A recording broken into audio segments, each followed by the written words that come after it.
Hello दोस्तों, स्वागत है मेरे यूट्यूब चैनल बीसी सेंटर में। तो आज की वीडियो में बताने वाला हूँ semester 5 political science DSC 2A international law के बारे में। ठीक है, ये मोस्ट इंपॉर्टेंट क्वेश्चन है, ये एग्जाम में पक्का आएंगे आपके। ठीक है, देखिए क्वेश्चन बोल रहा है कि अंतर्राष्ट्रीय संगठन की परिभाषा दें।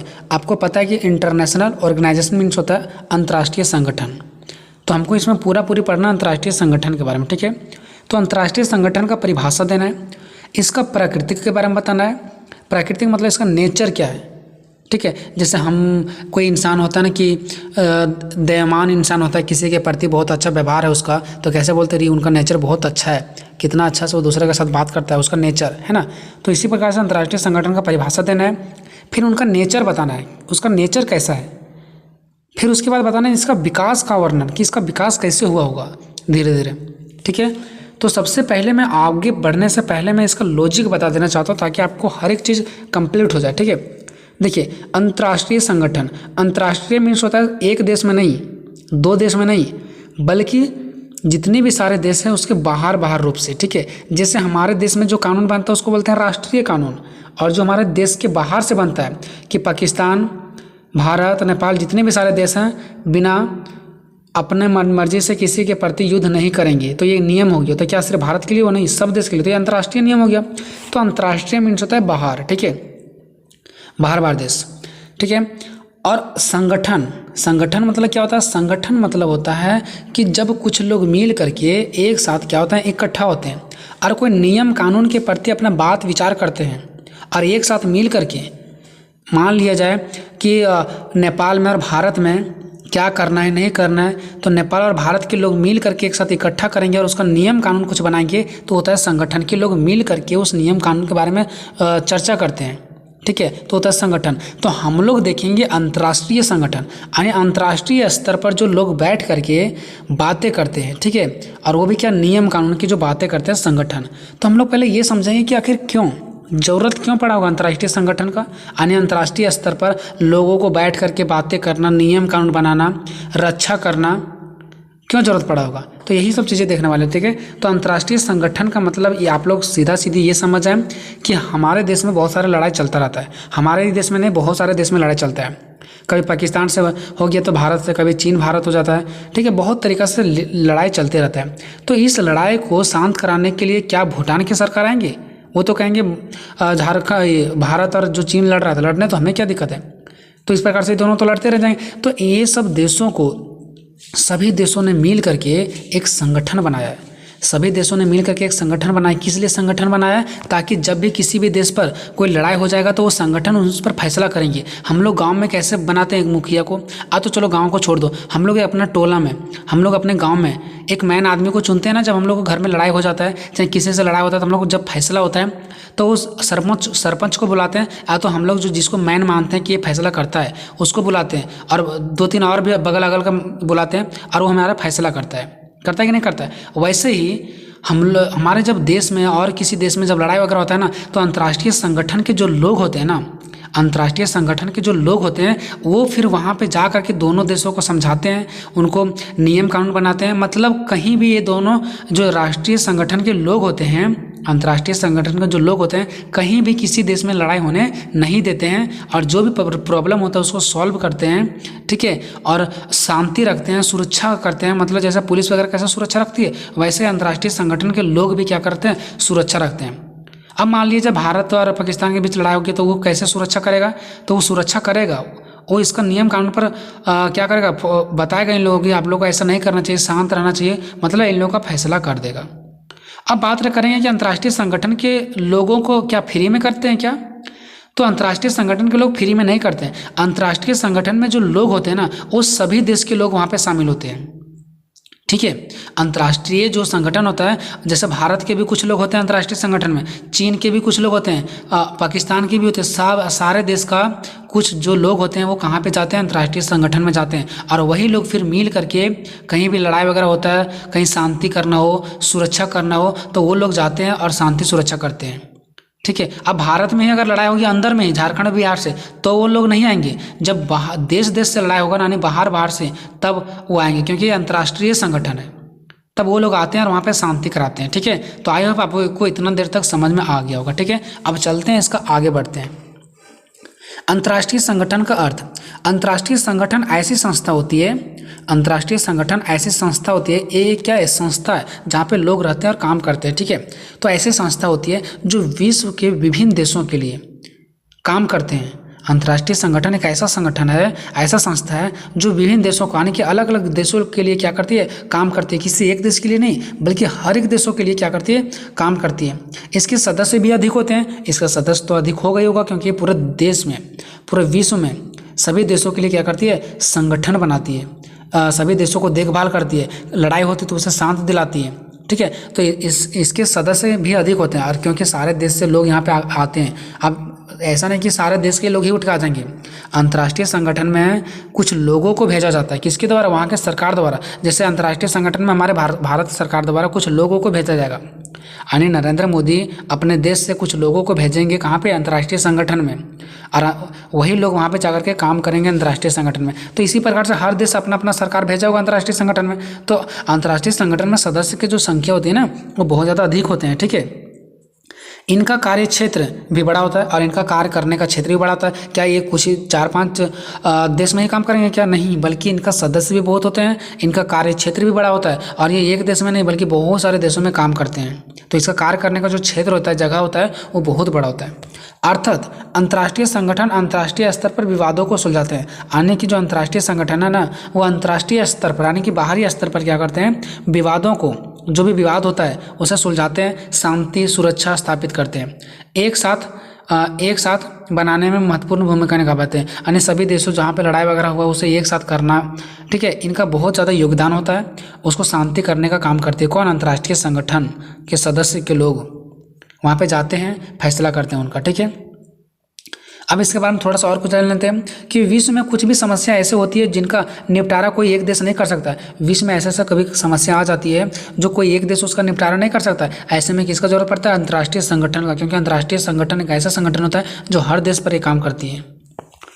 दूसरा, अंतर्राष्ट्रीय संगठन विभिन्न देशों के बीच समझौता करता है। अंतर्राष्ट्रीय संगठन जो है वो अलग अलग देशों के बीच क्या करवा देती है, समझौता करवाती है। नेक्स्ट है, अंतर्राष्ट्रीय संगठन विश्व में शांति स्थापित करती है। जो अंतर्राष्ट्रीय संगठन है वो विश्व में क्या करती है, शांति स्थापित करता है, हर एक देशों के बीच में शांति करने का काम करता है, ठीक है। तुरंत मैं खत्म कर दूंगा दोस्तों, आपको वीडियो का स्किप नहीं करना, अच्छे से देखना है, ठीक है। अब देखेंगे अंतर्राष्ट्रीय संगठन का परिभाषा। अभी तक मैंने क्या देखा, इसका कुछ अर्थ देख लिया कि क्या होता है, इसका मतलब नहीं होता है। अब इनका हम लोग क्या देखेंगे, परिभाषा देखेंगे कि, ठीक है। तो अंतर्राष्ट्रीय संगठन का परिभाषा विद्वानों द्वारा दिया गया अंतर्राष्ट्रीय संगठन का परिभाषा निम्नलिखित है, यानी कि अलग अलग विद्वानों द्वारा, अलग अलग विचारकों ने अंतर्राष्ट्रीय संगठन का अलग अलग परिभाषा दिया है। कौन कौन विचारक दिए थे, सो देखिए पे थोड़ा सा विचारक का नाम आपको याद रख लेना, ठीक है।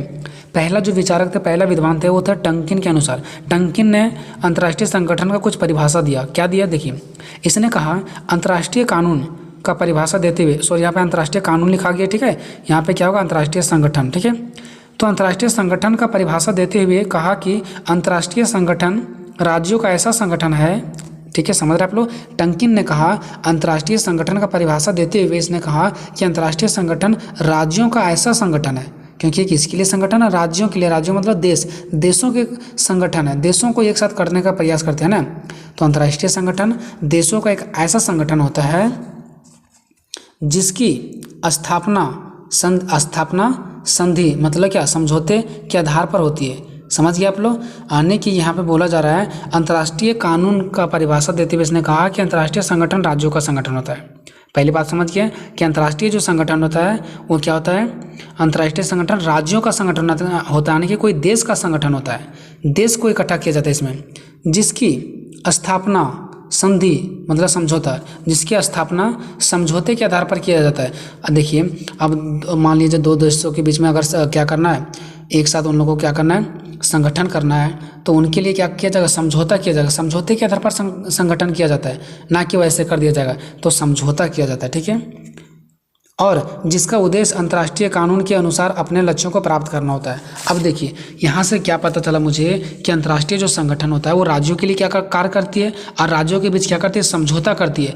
और वो राज्यों के बीच उसी प्रकार से समझौता करेगा जो नियम कानून है, वो नियम कानून से ही बाहर नहीं जाता है अंतर्राष्ट्रीय संगठन, वो अपना नियम कानून के अनुसार से ही, यानी अपने अंतर्राष्ट्रीय जो कानून के अनुसार से ही अपना कामों को करती है, यानी अपने लक्ष्यों को प्राप्त करना होता है, ठीक है।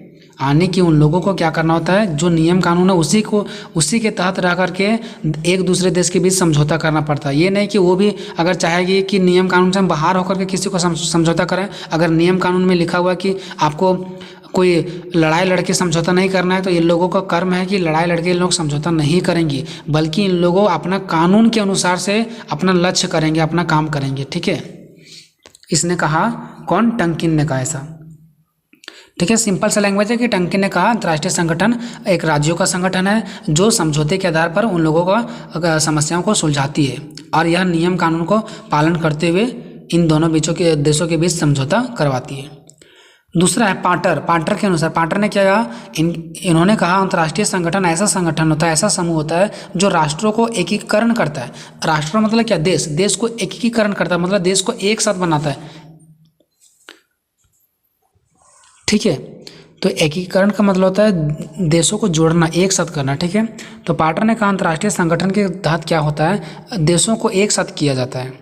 ये भी अच्छा ने कहा। ठीक है, तीसरा हैविलैंड के अनुसार से, हैविलैंड ने कहा इसने कहा अंतर्राष्ट्रीय संगठन राज्यों के बीच साथ मिलकर काम करने वाली संस्था है। यानी इसने कहा कि राज्यों के बीच यानी देशों के बीच साथ मिल करके, राष्ट्र मतलब क्या होता है, देश, राज्यों मतलब भी देश। ठीक है, तो अंतर्राष्ट्रीय संगठन राज्यों के बीच, देशों के बीच साथ मिल करके काम करती है और उन्हें शांति का काम करती है ना, जिनका निर्माण कुछ लाभप्रदायक कार्यों को करने के लिए किया जाता है। देखिए, अंतर्राष्ट्रीय संगठन राज्यों के बीच मिल करके क्या करती है, काम करती है, जिनका निर्माण इसलिए होता है ताकि कुछ लाभप्रदायक कार्यों को करने के लिए किया जाता है। लाभप्रदायक मतलब क्या, लाभ।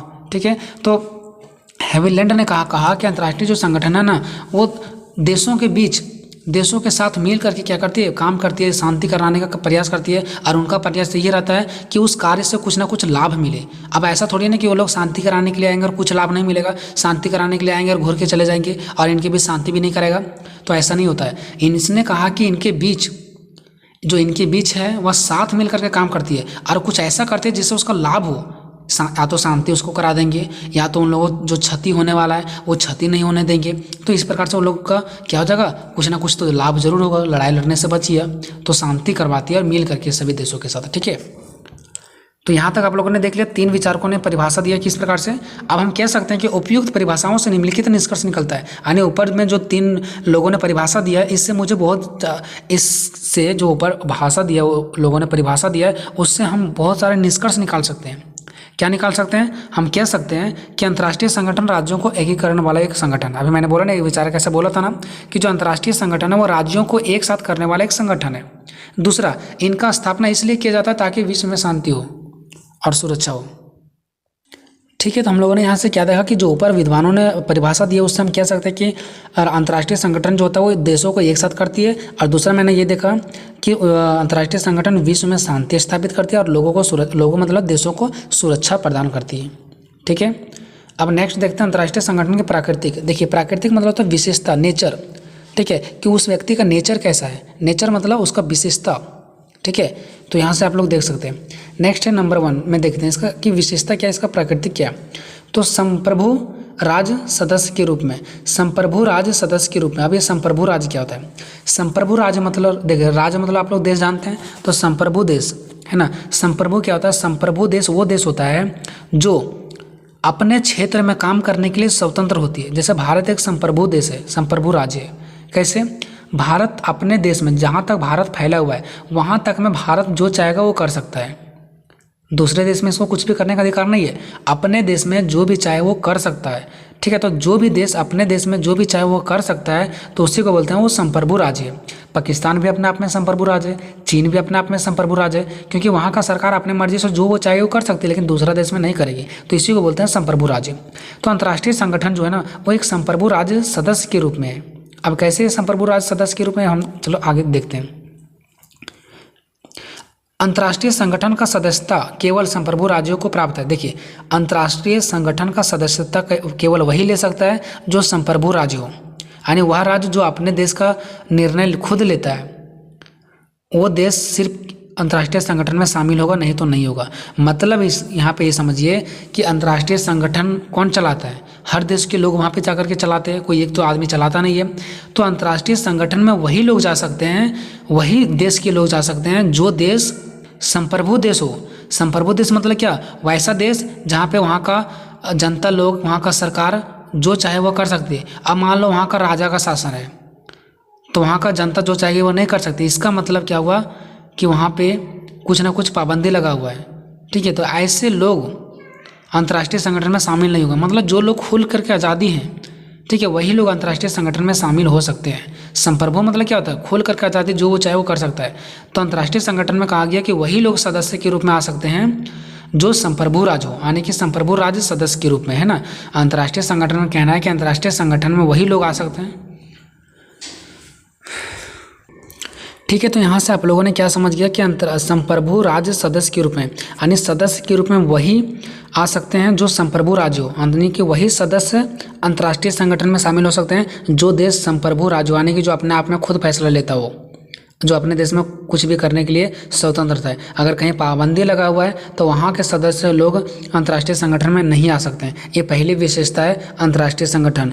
अंतर्राष्ट्रीय संगठन ने पहले ऐसा नियम बना रखा है कि वही लोग आएंगे जो संप्रभु राज्य हो, वही सदस्य लोग आएंगे, ठीक है। नेक्स्ट देखिए, प्रतिनिधि सदस्य राज्य द्वारा ही चुने जाते हैं। प्रतिनिधि सदस्य मतलब क्या, जो प्रतिनिधि यहाँ पे देख रहे हैं ना लास्ट में, प्रतिनिधि सदस्य।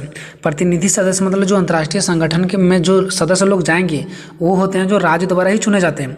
यानी कि जो अंतर्राष्ट्रीय संगठन में जो लोग जाते हैं वो कहाँ से चुना जाता है, राज्य से चुना जाता है, यानी देशों से चुना जाता है, अलग अलग देशों से, पाकिस्तान से, भारत से, चीन से, वही सारे देशों से चुना जाता है अंतर्राष्ट्रीय संगठन में सदस्य लोग। और वही लोग कहाँ जाते हैं, अंतर्राष्ट्रीय संगठन में, और वही लोग फिर क्या करते हैं, काम करते हैं, ठीक है। नेक्स्ट देखिए, और वे सदस्य जिसे नियुक्त किया जाता है, और वे सदस्य जिसे नियुक्त किया जाता है वे अपनी सरकारों के निर्देश के अनुसार से ही अंतर्राष्ट्रीय संगठन में अपना विचार प्रस्तुत करते हैं। अब देखिए, अब मान लो भारत के कुछ सदस्य चल गया अंतर्राष्ट्रीय संगठन में, अब वो जो सदस्य गया है अंतर्राष्ट्रीय संगठन में वह वहाँ पे जा करके उसी प्रकार का वहाँ पे अपना विचार रखेगा जो यहाँ का सरकार ने उसको बताया है। अगर उसको अपना सरकार बताया कि वहाँ पे जा करके बताओ कि भारत में ये समस्या है, तो फिर वो जो सदस्य अंतर्राष्ट्रीय संगठन में गया है वो अपना विचार को जो इसका सरकार ने सिखा करके भेजा था वो फिर अंतर्राष्ट्रीय संगठन में जाएंगे और वो विचार को वहाँ पे रखेंगे कि हमारे देश भारत में ऐसे ऐसे प्रॉब्लम है, तो फिर अंतर्राष्ट्रीय संगठन के लोग मिल करके यहाँ पे काम करेंगे, ठीक है। और संयुक्त राष्ट्र संघ में संप्रभु राज्य ही शामिल किए जाते हैं। और देखिए, संयुक्त राष्ट्र संघ में संप्रभु राज्य ही शामिल किए जाते हैं। अब इस संयुक्त राष्ट्र संघ क्या आ गया, तो यहाँ से मैं एक अच्छा टॉपिक आपको बताना चाहता हूँ, ठीक है। जो ये अंतर्राष्ट्रीय संगठन है एक बहुत बड़ा संगठन है, और अंतर्राष्ट्रीय संगठन जो है क्या ये अकेला सारा देश में काम कर सकती है, क्या नहीं। तो इसने अलग अलग अपने लोगों को ग्रुप में बांट दिया है, जिसमें से पहला क्या है, संयुक्त राष्ट्र संघ। हम इसके बारे में पढ़ेंगे। संयुक्त राष्ट्र संघ भी क्या करती है, हर देशों में सुरक्षा शांति करने का काम करता है। तो ये किसका पार्ट्स है, एक मतलब इसका अगर बोले तो इसका बाप कौन है, अंतर्राष्ट्रीय संगठन। अंतर्राष्ट्रीय संगठन का एक नीचा पद कौन है, संयुक्त राष्ट्र संघ, ठीक है। तो अंतर्राष्ट्रीय संगठन अपना तो इतना काम कर नहीं सकता। आप लोग कैसे जानते हैं कि ये कोई कंपनी रहता है, अलग अलग हिस्सों में रहता है, क्योंकि ये कंपनी हर चीज़ों को नहीं कर सकता है तो अलग अलग कंपनी दिया जाता है उसका। वैसे अंतर्राष्ट्रीय संगठन जो है वो बहुत बड़ा कंपनी है और इसके नीचे नीचे कौन कौन से लोग काम करते हैं, जैसा संयुक्त राष्ट्र संघ हो गया और भी सारे हैं, ठीक है। तो देखिए, ये संयुक्त राष्ट्र संघ किसका पार्ट है, अंतर्राष्ट्रीय संगठन का ही पार्ट है, ठीक है। तो संयुक्त राष्ट्र संघ में संप्रभु राज्य ही शामिल किया जाता है, यानी कि संयुक्त राष्ट्र संघ में वही देश शामिल किया जाएगा जो संप्रभु देश हो, मतलब जो अपने आप में खुद फैसला लेते हो। और भारत भी किस में शामिल है, संयुक्त राष्ट्र संघ में ही शामिल है। अब ऐसा पॉसिबल है क्या कि अंतर्राष्ट्रीय संगठन एक ही संगठन रहेगा और उसी में सारे देश के लोग शामिल हो जाएंगे, नहीं।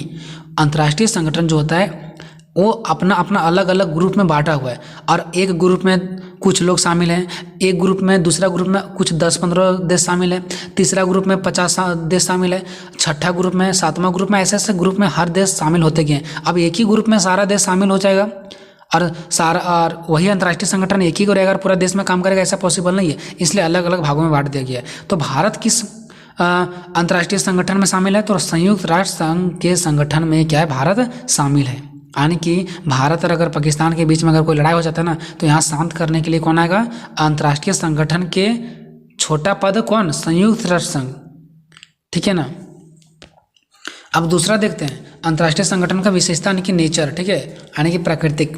सदस्यों की समानता, अंतर्राष्ट्रीय संगठन में सभी सदस्यों को समान अधिकार प्राप्त है। किसी भी सदस्यों के साथ भेदभाव नहीं किया जाता है, चाहे उनका संप्रभु राज्य का क्षेत्र छोटा हो या अल्पसंख्यक राज्य हो, कोई भेदभाव नहीं होता। जैसे देखिए, अब आपको पता है कि अंतर्राष्ट्रीय संगठन में सारे देश से लोग जाते हैं, ठीक है। तो क्या अंतर्राष्ट्रीय संगठन ये कहेगा कि आपका देश छोटा है तो आपको कम अधिकार मिलेगा, आप ज़्यादा निर्णय नहीं ले सकते, आप ज़्यादा फैसला नहीं कर सकते, नहीं। अंतर्राष्ट्रीय संगठन में जितने भी सारे लोग गए हैं, जिस भी देश से गए हैं, वो सभी को समान अधिकार देता है। अंतर्राष्ट्रीय संगठन कहता है आप सभी को समान अधिकार है। आपका देश छोटा है, आपके देश में अल्पसंख्यक है, कम लोग हैं, तो इससे कोई डिफरेंस नहीं पड़ता है। आप सभी लोग मिल करके शांति देने का काम करेंगे, किसी को भी कम ज़्यादा अधिकार प्राप्त नहीं है, ठीक है। एक कोई बड़ा देश है, कोई छोटा देश है, बड़ा देश में कोई प्रॉब्लम है तो उसे समस्या का सॉल्यूशन किया जाना चाहिए, और अगर कोई छोटा देश है तो भी उनकी समस्या को सॉल्यूशन किया जाना चाहिए। और जो छोटा देश से सदस्य आया है यहाँ पे, उनकी भी बातों को मानना चाहिए। अगर वो कह रहा है कि मेरे देश में कोई प्रॉब्लम है तो सारे लोग, जो अंतर्राष्ट्रीय संगठन के लोग होते हैं, उसे मिल करके जाकर के वहाँ पे सुलझाना चाहिए। ये नहीं करना चाहिए कि आपका देश छोटा है तो आपको कम अधिकार है तो हम वहाँ पे जाकर के आपकी समस्या को नहीं सुलझाएंगे, नहीं। समानता का अधिकार है। जितने भी सारे अंतर्राष्ट्रीय संगठन में सदस्य लोग गए हैं, सभी पर समानता अधिकार है, सभी लोगों के लिए समानता अधिकार है, ठीक है।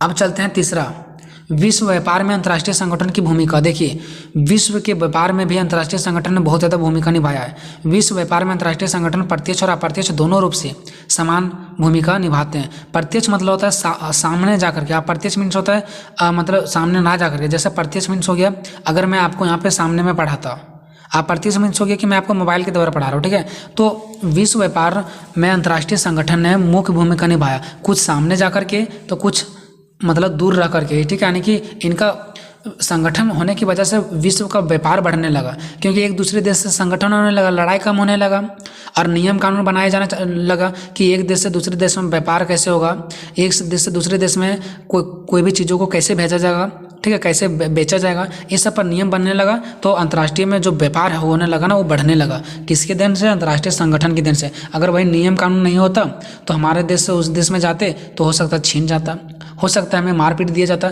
तो ये ऐसा नहीं है, नियम बनाया गया कि अगर हम किसी देश में बेचने के लिए जाते हैं, व्यापार करने के लिए जाते हैं, तो हमें कोई भी कुछ नहीं कर सकता है। ये सब नियम लिखा हुआ है, और अगर कुछ होता है तो अंतर्राष्ट्रीय संगठन वहाँ पर जाकर के एक्शन लेगी, ठीक है। अंतर्राष्ट्रीय संगठन का विकास, अब देखते हैं कि अंतर्राष्ट्रीय संगठन का विकास कैसे होते गया, लोगों को क्यों कैसे महसूस होने लगा कि अब अंतर्राष्ट्रीय संगठन का निर्माण किया जाना चाहिए, उसी को बोलते विकास। तो लोगों को इस प्रकार से महसूस हुआ होगा कि अंतर्राष्ट्रीय संगठन का विकास होना चाहिए, जब लोगों का आपसी में लड़ाई हो जाता होगा, उनके फैसला करने के लिए कोई नहीं मिलता होगा, ठीक है। तो उन लोगों को लगा होगा कि अंतर्राष्ट्रीय संगठन का विकास होना चाहिए। और अंतर्राष्ट्रीय संगठन का विकास धीरे धीरे तब हुआ जब कहीं कहीं लड़ाई होने लगा, वहाँ शांति स्थापित किया गया। तो लोगों को लगा कि अच्छा, लड़ाई लड़ने के लिए अगर शांति करवाना हो तो एक लोग का जरूरत पड़ता है, एक संस्था का जरूरत पड़ता है। अगर वो संस्था रहती है तो शांति करवाना आसान हो जाता है। लोगों को ये लगा कब? जब लड़ाइयाँ हो तब। अगर लड़ाई होता ही नहीं तो लोगों को महसूस ही नहीं होता कि कब हम शांति करवाना है, शांति के लिए कौन सा सदस्य को चुनना है, क्या संगठन बनाना है। हम लोग समाज क्यों बनाते हैं? कुछ काम करना होता है, हमारे गाँव में कुछ होता है तो बैठक करते हैं हम लोग, कुछ नियम कानून बनाते हैं। ऐसा क्यों जरूरत पड़ा होगा? ऐसा तब जरूरत पड़ा होगा जब हमारे गाँव में अच्छा रूल्स नहीं चलता होगा, ये लोग कुछ करते होंगे, वो लोग कुछ करते होंगे, और देश में कुछ तरक्की नहीं होता होगा, गाँवों में कुछ तरक्की नहीं होता होगा। तभी गांव के लोग समाज का निर्माण किया, और कहा होगा कि जो समाज के लोग कहेंगे वही पूरा गांव का करना पड़ेगा, ठीक है। तो इसीलिए लोगों को विकास का जरूरत इसलिए पड़ा, इसका विकास इसलिए हुआ जब जैसे जैसे कानून बनते गया, आप लोग समझ जाएं, जैसे जैसे कानून बनते गया वैसे वैसे अंतर्राष्ट्रीय संगठन का विकास होते गया। क्योंकि कानून कौन बनाएगा? अंतर्राष्ट्रीय संगठन बनाएगा। शांति कौन दिलाएगा? अंतर्राष्ट्रीय संगठन शांति दिलाएगा। सुरक्षा कौन दिलाएगा? अंतर्राष्ट्रीय संगठन के सदस्य लोग सुरक्षा देंगे। तो जब कहीं लड़ाई वगैरह होता जाता था तो ये लोग शांति दिलाने का काम करता था, और धीरे धीरे इनका विकास भी होते चला गया, ठीक है। तो अंतर्राष्ट्रीय संगठन का विकास का निम्नलिखित कारण है, ठीक है। जो इनका विकास होने का कारण है ना, वह निम्नलिखित है। एक हैग सम्मेलन, इसके पहले वाला भी मैंने बताया था, कोर 12 में ये आया था हैग सम्मेलन, ठीक है। कि हैग सम्मेलन में एक शांति सम्मेलन ने भी अंतर्राष्ट्रीय संगठन के विकास में पर्याप्त योगदान दिया है। जो हैग शांति सम्मेलन है ना, तो देखिए हैग सम्मेलन में इसका होता है जहाँ पे लोग बैठ करके बात करते हैं। तो जो हैग है ना, हैग सम्मेलन एक ऐसा सम्मेलन है जहाँ पे लोगों ने बैठ करके बात किया था, और वहाँ पे तरह तरह का नियम कानून बनाया गया था शांति को लेकर के। तो कोई भी देश एक दूसरे से लड़ाई नहीं करेगा, ये तरह तरह का नियम बनाया गया था, जिसको हैग सम्मेलन कहा गया, ठीक है। तो हम कह सकते हैं कि हैग सम्मेलन की वजह से भी अंतर्राष्ट्रीय संगठन का विकास हुआ, ठीक है। तो बोलेंगे हैग शांति सम्मेलन ने भी अंतर्राष्ट्रीय संगठन के विकास में पर्याप्त योगदान दिया है। प्रथम हैग सम्मेलन में अंतर्राष्ट्रीय विवादों को शांतिपूर्ण ढंग से समाधान करने का बात किया गया था। ठीक है, जब पहली बार हैग सम्मेलन हुआ था ना, तो उसमें से उस सम्मेलन में ये बताया गया था कि अंतर्राष्ट्रीय विवाद यानी कि जो हमारे देश के बाहर के विवाद हैं उसे शांतिपूर्ण कैसे किया जाए और वो शांतिपूर्ण करने के लिए क्या क्या नियम कानून बनाए जाना चाहिए। ठीक है, ये कहा गया था हैग सम्मेलन के प्रथम सम्मेलन में कि अगर हमारे देश से बाहर में लड़ाई हो जाता है तो उसके लिए कैसे नियम कानून बनाए जाना चाहिए, और ऐसा नियम कानून कौन बनाया था? अंतर्राष्ट्रीय संगठन ने किया था। ठीक है, मेरे बातों को आप लोग समझ रहे हैं?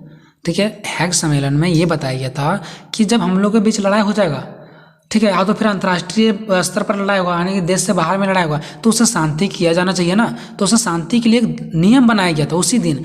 ठीक है, तो इसीलिए वो हैग जो सम्मेलन में जो नियम बनाया गया था उसकी वजह से अंतर्राष्ट्रीय संगठन और भी विकास हो गया कि हाँ अंतर्राष्ट्रीय संगठन का विकास होना चाहिए ताकि हर एक देशों में शांति फैलाया जा सके। ठीक है, तो नियम बनाया गया और हैग ने इस उद्देश्य से शांति का एक अस्थायी न्यायालय भी स्थापित कर दिया। अब वो जो हैग नाम के आदमी था, जो हैग था ना, ठीक है, सॉरी हैग नाम का मैं व्यक्ति बोल रहा हूँ, जो हैग था ना, जो हैग सम्मेलन हुआ था, तो वहाँ पे जो हैग सम्मेलन में क्या किया गया, लोगों को ये एहसास हुआ कि ये शांति के लिए, शांति स्थापित करने के लिए एक अस्थायी न्यायालय बनाना चाहिए। न्यायालय मतलब जो लोगों को न्याय दिलाया जा सके।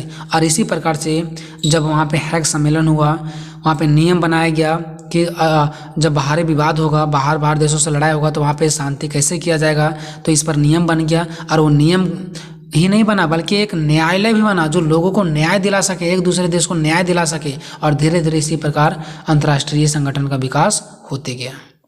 दूसरा, वेस्टफालिया कांग्रेस। अब वेस्टफालिया कांग्रेस क्या है, तो ये सब आपको नाम याद रखना है। ठीक है, वेस्टफालिया कांग्रेस की वजह से भी अंतर्राष्ट्रीय संगठन का विकास हुआ। ये वेस्टफालिया में क्या हुआ था, तो देखिए वेस्टफालिया कांग्रेस अंतर्राष्ट्रीय संगठन के विकास में एक महत्वपूर्ण घटना थी।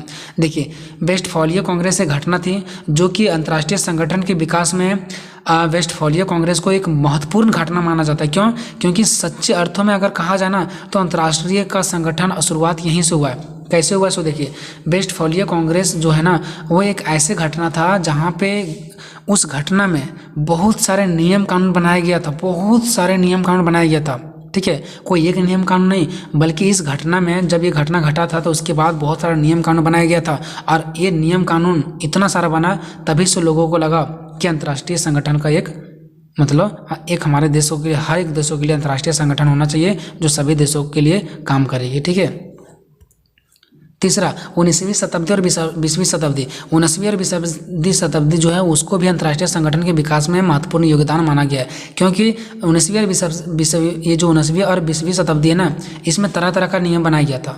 18वीं 17वीं शताब्दी की बात मैं नहीं कर रहा हूँ, 19वीं और 20वीं शताब्दी है ना, इसमें बहुत सारे नियम बनाया गया था 19वीं और 20वीं में। इसलिए इसे भी अंतर्राष्ट्रीय संगठन के विकास में बहुत ज़्यादा इसको योगदान माना गया। ठीक है, तो यहाँ पे थोड़ा सा कट गया तो कोई दिक्कत नहीं है। यहाँ पे तीसरा स्पष्ट लिखा हुआ है कि 19वीं और 20वीं शताब्दी में ने भी मुख्य योगदान दिया है, जिसके कारण अंतर्राष्ट्रीय संगठन विकास हो पाया। और इस शताब्दी के समय अनेक संघ मतलब समझौते बनाया गया था। यानी 19वीं और 20वीं शताब्दी में ही अनेक समझौता किया गया था, अनेक नियम कानून बनाया गया था। और 19वीं और 20वीं शताब्दी को भी अंतर्राष्ट्रीय संगठन का विकास माना जाता है। फाइनली हम लोग पहुंच जाते हैं निष्कर्ष पर। निष्कर्ष में मैं यही लिखूंगा कि उपरोक्त विवरणों से इस बात की पुष्टि होती है, यानी कि ऊपर लिखी गई बातों से इस बात का पता चलता है कि अंतर्राष्ट्रीय संगठन उन संस्थाओं को कहा जाता है जिसके सदस्य लोग अंतर्राष्ट्रीय स्तर पर यानी कि देश के बाहर स्तर पर विवादों को सुलझाते हैं, शांति बनाए रखते हैं, सुरक्षा स्थापित करते हैं। यही हमारा अंतर्राष्ट्रीय संगठन कहलाता है। अंतर्राष्ट्रीय संगठन का मुख्य उद्देश्य होता है सभी देशों में शांति स्थापित करना, हर एक देशों के बीच क्या करना, एकता की भावना लाना, शांति सुरक्षा देना। ठीक है, और ये हर एक देश में काम करती है। ये नहीं कि हमारे यहाँ पे लोगों को अत्याचार हो रहा है कि भारत में कुछ लोग हैं, कोई गांव में लोग हैं, उस पर अत्याचार हो रहा है तो अंतर्राष्ट्रीय संगठन के सदस्य लोग आएंगे। नहीं, ये देश में काम करती है। अगर कोई देश दूसरे देश से लड़ाई हो रहा है तो वहाँ पे जाकर के काम करती है अंतर्राष्ट्रीय संगठन, बड़े स्तर पर काम करती है। ठीक है, तो ये था आप लोगों के लिए वीडियो। दोस्तों कैसा लगा, समझाने का प्रयास तो किया हूँ बट जल्दबाजी में। ठीक है, तो कैसा लगा कमेंट बॉक्स में जरूर बताएं। अगला वीडियो भी आ जाएगा, कमेंट आप लोगों को करने की जरूरत नहीं है। ठीक है, बस आप लोगों को वीडियो कैसा लगा वो कमेंट करना है। ठीक है, मिलते हैं अगले वीडियो में, तब तक जय हिंद जय भारत।